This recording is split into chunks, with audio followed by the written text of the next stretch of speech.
ಸ್ನೇಹಿತರೆ, Iran, Israel ಮತ್ತು America ನಡುವಿನ ಯುದ್ಧವು ಇತ್ತೀಚಿನ ದಿನಗಳಲ್ಲಿ ಜಾಗತಿಕ, ರಾಜಕೀಯ ಮತ್ತು ಆರ್ಥಿಕ ವ್ಯವಸ್ಥೆಯ ಮೇಲೆ ದೊಡ್ಡ ಪರಿಣಾಮ ಬೀರಿದೆ. ಈ ಯುದ್ಧ ಕೇವಲ 2 ಅಥವಾ 3 ದೇಶಗಳ ನಡುವಿನ ಸಂಘರ್ಷ ಮಾತ್ರವಲ್ಲ. ಇದರ ಪರಿಣಾಮ ಮಧ್ಯಪ್ರಾಚ್ಯ, ಜಾಗತಿಕ ಮಾರುಕಟ್ಟೆ, ಎನರ್ಜಿ ಸರಬರಾಜು ಮತ್ತು ಜಾಗತಿಕ ಆರ್ಥಿಕತೆಯ ಮೇಲೆ ನೇರವಾಗಿ ಪರಿಣಾಮ ಬೀಳುತ್ತಿದೆ. ಬನ್ನಿ, ಇದರ ಬಗ್ಗೆ ಸಂಪೂರ್ಣ ಮಾಹಿತಿ ತಿಳಿಯೋಣ.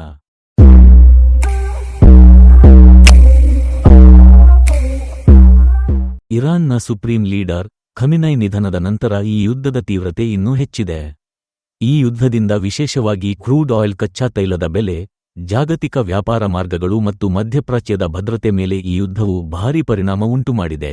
ಈಗ ಯುದ್ಧ ಹೇಗೆ ನಡೆಯುತ್ತಿದೆ, ಇರಾನ್ ಮತ್ತು ಇಸ್ರೇಲ್ ಎದುರಿಸುತ್ತಿರುವ ಸಮಸ್ಯೆಗಳು ಏನು ಮತ್ತು ಕ್ರೂಡ್ ಆಯಿಲ್ ಮೇಲೆ ಅದರ ಪರಿಣಾಮ ಏನು ಎಂಬುದನ್ನು ವಿವರವಾಗಿ ನೋಡೋಣ.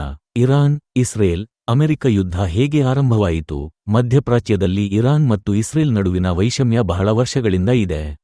ಇಸ್ರೇಲ್ ತನ್ನ ಭದ್ರತೆಗೆ ಇರಾನ್ ದೊಡ್ಡ ಅಪಾಯ ಎಂದು ಪರಿಗಣಿಸುತ್ತದೆ. ಇರಾನ್ ತನ್ನ ಪರವಾಗಿ ಹೆಜ್ಬೊಲ್ಲಾ, ಹಮಸ್ ಮೊದಲಾದ ಸಂಘಟನೆಗಳನ್ನು ಬೆಂಬಲಿಸುತ್ತದೆ ಎಂದು ಇಸ್ರೇಲ್ ಆರೋಪ ಮಾಡುತ್ತದೆ. 2026ರಲ್ಲಿ ಉದ್ವಿಗ್ನತೆ ತೀವ್ರಗೊಂಡಿತು. ಇಸ್ರೇಲ್ ಮತ್ತು ಅಮೆರಿಕ ಒಟ್ಟಿಗೆ ಇರಾನ್ನ ಕೆಲವು ಸೈನಿಕ ಮತ್ತು ಎನರ್ಜಿ ಮೂಲಸೌಕರ್ಯಗಳ ಮೇಲೆ ದಾಳಿ ನಡೆಸಿದರು. ಇದರ ನಂತರ ಇರಾನ್ ಕೂಡ ಮಿಸೈಲ್ ಮತ್ತು ಡ್ರೋನ್ ದಾಳಿಗಳನ್ನು ಆರಂಭಿಸಿತು. ಈ ಸಂಘರ್ಷ ಫೆಬ್ರವರಿ 2026ರಲ್ಲಿ ಪ್ರಾರಂಭವಾಗಿ ನಿಧಾನವಾಗಿ ದೊಡ್ಡ ಯುದ್ಧದ ರೂಪ ಪಡೆದಿದೆ. ಯುದ್ಧ ಯಾವ ರೀತಿಯಲ್ಲಿ ನಡೆಯುತ್ತಿದೆ? ಈ ಯುದ್ಧ ಮುಖ್ಯವಾಗಿ 3 ರೀತಿಯಲ್ಲಿ ನಡೆಯುತ್ತಿದೆ. ವಾಯು ದಾಳಿಗಳು, ಏರ್ ಸ್ಟ್ರೈಕ್ಸ್. ಇಸ್ರೇಲ್ ಮತ್ತು ಅಮೆರಿಕ ಇರಾನ್ನ ಪ್ರಮುಖ ಸೈನಿಕ ಮತ್ತು ಎನರ್ಜಿ ಸೌಲಭ್ಯಗಳ ಮೇಲೆ ವಾಯು ದಾಳಿ ನಡೆಸಿವೆ. ಟೆಹರಾನ್ನ ಇಂಧನ ಸಂಗ್ರಹಣೆ ಕೇಂದ್ರಗಳ ಮೇಲೆ ಬಾಂಬ್ ದಾಳಿ ನಡೆಸಿದೆ. ಸೈನಿಕ ಶಿಬಿರಗಳು ಮತ್ತು ಅಣು ಸಂಶೋಧನಾ ಕೇಂದ್ರಗಳ ಮೇಲೆ ದಾಳಿ ಮಾಡಿದೆ. ಈ ದಾಳಿಗಳ ಪರಿಣಾಮವಾಗಿ ಟೆಹರಾನ್ ನಗರದಲ್ಲಿ ವಿಷಕಾರಿ ಹೊಗೆ ಮತ್ತು ವಾಯು ಮಾಲಿನ್ಯ ಉಂಟಾಗಿದೆ. ಮಿಸೈಲ್ ಮತ್ತು ಡ್ರೋನ್ಗಳಿಂದ ಇರಾನ್ ಕೂಡ ಪ್ರತಿದಾಳಿ ಮಾಡಿದೆ. ಹಾಗೂ ಇಸ್ರೇಲ್ ಮೇಲೆ ಬ್ಯಾಲಿಸ್ಟಿಕ್ ಮಿಸೈಲ್ಗಳು, ಡ್ರೋನ್ ದಾಳಿ ಮಾಡಿದೆ. ಗಲ್ಫ್ ಪ್ರದೇಶದ ಅಮೆರಿಕ ಸೇನಾ ತಾಣಗಳ ಮೇಲೆ ಕೂಡ ದಾಳಿ ಮಾಡಿದೆ. ಪ್ರಾಕ್ಸಿ ಯುದ್ಧ, ಪ್ರಾಕ್ಸಿ ವಾರ್. ಇರಾನ್ ಬೆಂಬಲಿತ ಸಂಘಟನೆಗಳಾದ ಹೆಜ್ಬೊಲ್ಲಾ, ಲೆಬನಾನ್ ಮತ್ತು ಹೌತಿ, ಯೆಮನ್ ಇವುಗಳು ಕೂಡ ಇಸ್ರೇಲ್ ಮತ್ತು ಅಮೆರಿಕದ ವಿರುದ್ಧ ದಾಳಿಗಳನ್ನು ನಡೆಸುತ್ತಿವೆ. ಇರಾನ್ ದೇಶದಲ್ಲಿ ಉಂಟಾದ ಸಮಸ್ಯೆಗಳೇನೆಂದರೆ ಮೂಲಸೌಕರ್ಯ ನಾಶವಾಗಿದೆ.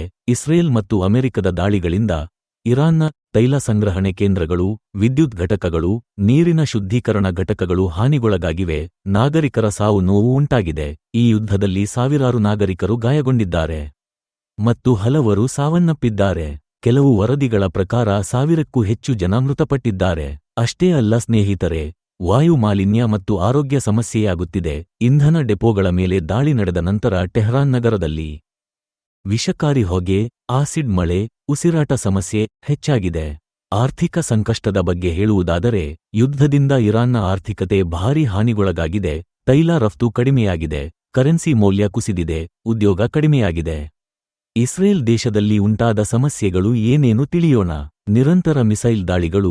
ಇರಾನ್ ಮತ್ತು ಅದರ ಬೆಂಬಲಿತ ಸಂಘಟನೆಗಳು ಇಸ್ರೇಲ್ ಮೇಲೆ ನಿರಂತರವಾಗಿ ಮಿಸೈಲ್ ದಾಳಿ ನಡೆಸುತ್ತಿವೆ. ಇಸ್ರೇಲ್ನ ಪ್ರಮುಖ ನಗರಗಳಲ್ಲಿ ಸೈರನ್, ರಕ್ಷಣಾ ವ್ಯವಸ್ಥೆಗಳು, ಜನರನ್ನು ಸುರಕ್ಷಿತ ಸ್ಥಳಗಳಿಗೆ ಸ್ಥಳಾಂತರ ಹೆಚ್ಚಾಗಿದೆ. ಆರ್ಥಿಕ ನಷ್ಟದ ಬಗ್ಗೆ ಹೇಳುವುದಾದರೆ, ಯುದ್ಧದಿಂದ ಪ್ರವಾಸೋದ್ಯಮ ಕಡಿಮೆಯಾಗಿದೆ, ವ್ಯಾಪಾರ ಕುಸಿದಿದೆ, ರಕ್ಷಣಾ ವೆಚ್ಚ ಹೆಚ್ಚಾಗಿದೆ. ನಿರಂತರ ದಾಳಿಗಳಿಂದ ಜನರಲ್ಲಿ ಭಯ, ಮಾನಸಿಕ ಒತ್ತಡ, ಸಾಮಾಜಿಕ ಅಶಾಂತಿ ಹೆಚ್ಚಾಗಿದೆ. ಮಧ್ಯಪ್ರಾಚ್ಯದ ಮೇಲೆ ಇದರ ಪರಿಣಾಮಗಳೇನೆಂದರೆ, ಈ ಯುದ್ಧ ಮಧ್ಯಪ್ರಾಚ್ಯದಲ್ಲಿ ದೊಡ್ಡ ಅಸ್ಥಿರತೆ ಉಂಟುಮಾಡಿದೆ.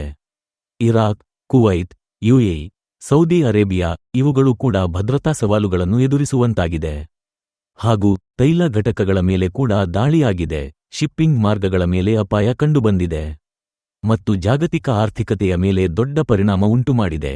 ಈ ಯುದ್ಧದ ಪರಿಣಾಮ ಷೇರು ಮಾರುಕಟ್ಟೆ ಕುಸಿತ, ಇಂಧನ ಬೆಲೆ ಏರಿಕೆ, ದ್ರವ್ಯೋಲ್ಬಣ, ಇನ್ಫ್ಲೇಷನ್ ಹೆಚ್ಚಳ, ವ್ಯಾಪಾರ ಮಾರ್ಗಗಳಲ್ಲಿ ಅಸ್ಥಿರತೆ. ಉದಾಹರಣೆಗೆ, ಯುದ್ಧದ ನಂತರ ಅಮೆರಿಕದ ಸ್ಟಾಕ್ ಮಾರುಕಟ್ಟೆ ಫ್ಯೂಚರ್ಸ್ ಕೂಡ 1000 ಪಾಯಿಂಟ್ಗಿಂತ ಹೆಚ್ಚು ಕುಸಿದವು. ಈ ಯುದ್ಧದಿಂದ ಕ್ರೂಡ್ ಆಯಿಲ್ ಮಾರುಕಟ್ಟೆ ಅತ್ಯಂತ ಪ್ರಭಾವಿತವಾಗಿದೆ. ಇದರಿಂದ ತೈಲ ಬೆಲೆ ಭಾರೀ ಏರಿಕೆಯಾಗಿದೆ. ಸರಬರಾಜು ಸಮಸ್ಯೆಯಾಗುತ್ತಿದೆ. ಮಧ್ಯಪ್ರಾಚ್ಯ ಜಗತ್ತಿನ ಪ್ರಮುಖ ತೈಲ ಉತ್ಪಾದನಾ ಪ್ರದೇಶವಾಗಿದೆ. ಆದರೆ ಯುದ್ಧದಿಂದ ತೈಲ ಉತ್ಪಾದನೆ ಕಡಿಮೆಯಾಗಿದೆ. ಸಾಗಣೆ ಸಮಸ್ಯೆ ಉಂಟಾಗಿದೆ. ಸ್ಟ್ರೇಟ್ ಆಫ್ ಹೋರ್ಮುಜ್ ಎಂಬ ಸಮುದ್ರ ಮಾರ್ಗದಿಂದ ಜಗತ್ತಿನ ಸುಮಾರು 20% ತೈಲ ಸಾಗುತ್ತದೆ. ಈ ಮಾರ್ಗ ಬಂದ್ ಆದರೆ ಜಾಗತಿಕ ತೈಲ ಸರಬರಾಜು ಭಾರೀ ಪ್ರಮಾಣದಲ್ಲಿ ಕುಸಿಯಬಹುದು. ಇರಾಕ್ ಮತ್ತು ಕುವೈತ್ ಉತ್ಪಾದನೆ ಕಡಿಮೆ ಮಾಡಿವೆ. ಭಾರತ ಸೇರಿದಂತೆ ಇತರ ದೇಶಗಳ ಮೇಲೆ ಭಾರೀ ಪರಿಣಾಮ ಉಂಟುಮಾಡಿದೆ. ಇದರಿಂದ ಇಂಧನ ಬೆಲೆ ಏರಿಕೆಯಾಗಿದೆ. ಕ್ರೂಡ್ ಆಯಿಲ್ ಬೆಲೆ ಏರಿದರೆ ಪೆಟ್ರೋಲ್, ಡೀಸೆಲ್ ಬೆಲೆ ಹೆಚ್ಚಾಗಬಹುದು. ದ್ರವ್ಯೋಲ್ಬಣ ಇಂಧನದ ಬೆಲೆ ಏರಿದರೆ ಸಾರಿಗೆ ವೆಚ್ಚ, ಆಹಾರ ಬೆಲೆ ಹೆಚ್ಚಾಗುತ್ತದೆ. ಷೇರು ಮಾರುಕಟ್ಟೆ ಮೇಲೆ ಕೂಡ ಪರಿಣಾಮ ಆಗಲಿದೆ.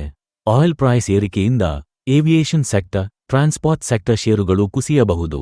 ಯುದ್ಧ ಇನ್ನೂ ಮುಂದುವರಿದರೆ ಆಯಿಲ್ ಪ್ರೈಸ್ $150ನಿಂದ $200 ಮಟ್ಟಕ್ಕೆ ಏರಬಹುದು ಮತ್ತು ಜಾಗತಿಕವಾಗಿ ಆರ್ಥಿಕ ಮಂದಗತಿ ಉಂಟಾಗಲಿದೆ.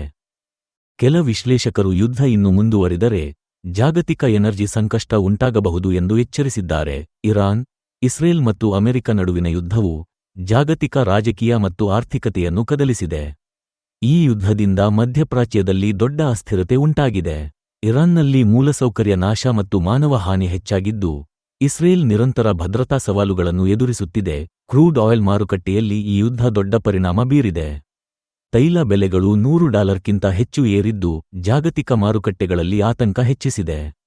ಸ್ಟ್ರೇಟ್ ಆಫ್ ಹೋರ್ಮುಜ್ ಪ್ರದೇಶದಲ್ಲಿ ಉದ್ವಿಗ್ನತೆ ಹೆಚ್ಚಾದರೆ ಜಾಗತಿಕ ತೈಲ ಸರಬರಾಜು ಭಾರೀ ಮಟ್ಟದಲ್ಲಿ ಕುಸಿಯುವ ಸಾಧ್ಯತೆ ಇದೆ. ಆದ್ದರಿಂದ ಈ ಯುದ್ಧವು ಕೇವಲ ಮಧ್ಯಪ್ರಾಚ್ಯದ ಸಮಸ್ಯೆಯಲ್ಲ, ಅದು ಜಾಗತಿಕ ಆರ್ಥಿಕತೆ, ಎನರ್ಜಿ ಭದ್ರತೆ ಮತ್ತು ರಾಜಕೀಯ ಸಮತೋಲನಕ್ಕೆ ದೊಡ್ಡ ಸವಾಲಾಗಿದೆ. ಧನ್ಯವಾದಗಳು ಸ್ನೇಹಿತರೆ.